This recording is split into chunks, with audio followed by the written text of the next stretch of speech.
माकांची दोन वस्तू सांगणार आहे.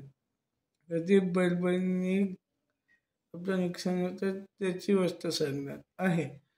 एक जहाज असतं, पण ते जहाज खाली डुबतं.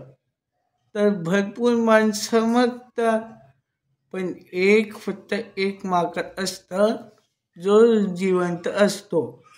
तेवढ्यात मासा तिथे येतो आणि त्याला दिसतं की हा माकड बाहेर निघायचा प्लॅन करतोय, चला आपण मदत करूया.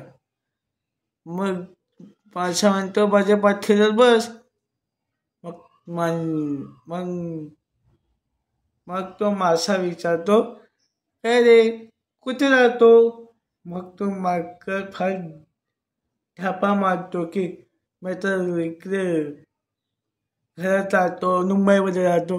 मग शेवटी माशाला येतो आणि तो बदल न करता तसंच सोडून देतो आणि चालला जातो, बदल करतच नाही. तर या गोष्टीतून हे शिकायला मिळतं की अति बळबळ केल्याने आपलं नुकसान होतं. आता मी तुम्हाला माकडाची दुसरी गोष्ट सांगणार आहे.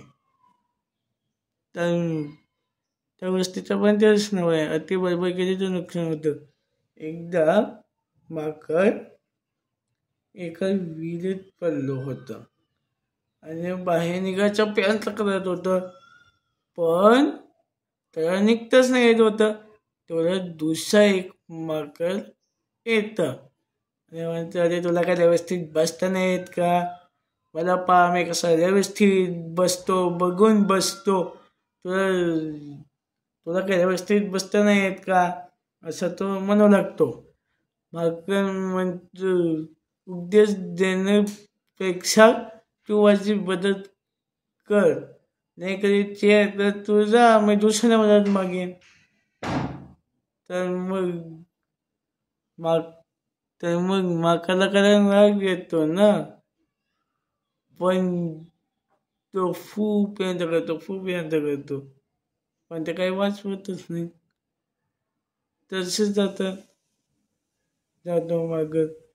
त्या गोष्टीतून हे शिकायला मिळतं की अति बळबळ केल्याने आपलं नुकसान होतं. अशी होती दोन माकड याची गोष्ट. बाय.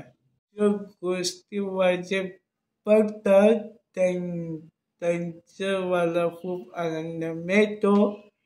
अशाच माझी गोष्टी बघत राहा आणि लाईक शेअर सबस्क्राईब करा.